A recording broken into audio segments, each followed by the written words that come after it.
Whipping cream দিয়ে যারা কাজ করছো তাদের জন্য কয়েকটা ট্রিক্স অ্যান্ড ট্রিপ বলে দিই, আর কি ক্রিমে তোমরা কাজ করবে সেটা বলে দিই। তো আমি দেখিয়ে দিই, এই যে 1 লিটারের এরকম জার পাওয়া যায় ট্রোপোলাইট, আর বিভিন্ন রকম আরো ব্র্যান্ড আছে যেমন আমরা এটা মাথায় রাখবে যে ব্র্যান্ডই না তারই প্রিমিয়াম ভার্সনটা, যেমন আমি এখানে ট্রোপোলাইটের আজকে প্রিমিয়াম ভার্সন নিয়েছি, আর আমি সবসময় প্রিমিয়াম ভার্সনে কাজ করি। তো ক্রিমটা কতটা পরিমাণ নেই সেটাও কিন্তু একটা মাথায় রাখতে হবে। তো আমি কাপে মাপি, সবচাইতে বেশি নেওয়া যাবে 2 কাপ, আর যদি এটা ওয়েট করে মাপো তো সেখানে ওই 400 বা ওই 400 ml, তো সেইভাবে নিয়ে করতে হবে। আর তার 1 কাপ বা 200 ml।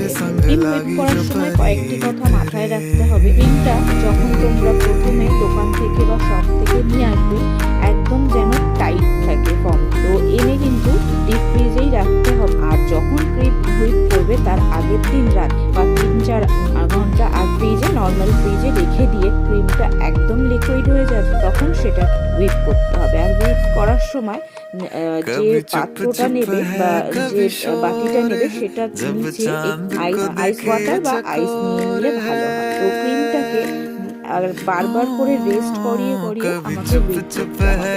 আর আমি এখানে আজকে নিয়েছি 300 ওয়াটের একটা হ্যান্ড ব্লেন্ডার। আর ক্রিমটা হুইপ করার সময় এক বা দুবার থেকে এইরকম স্প্যাচুলা দিয়ে নিচের ক্রিমটাকে ওপরে এনে তারপরে আবার হুইপ করতে হবে, না হলে কিন্তু নিচেরটা লিকুইড থেকে যাবে। তো ক্রিম হুইপ করার পরে আবার সঙ্গে সঙ্গে ফ্রিজে দিয়ে দিতে হবে। আর কেকটা কিন্তু করার 1 ঘন্টা আগেই ক্রিমটা হুইপ করে নিতে হবে। তো এইভাবে করলে তোমাদের ক্রিমটা দেখবে ভীষণ ভালোভাবে হুইপ হবে।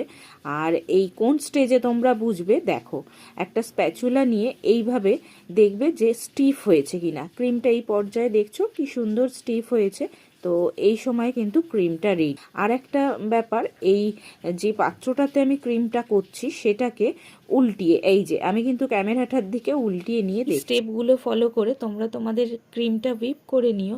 আর আমার ভিডিও ভালো লাগলে একটা করে লাইক আর কমেন্ট করে যাবে, আর আমার চ্যানেলটাকে সাবস্ক্রাইব করে আমার পাশে থাকবে। Thank you for today.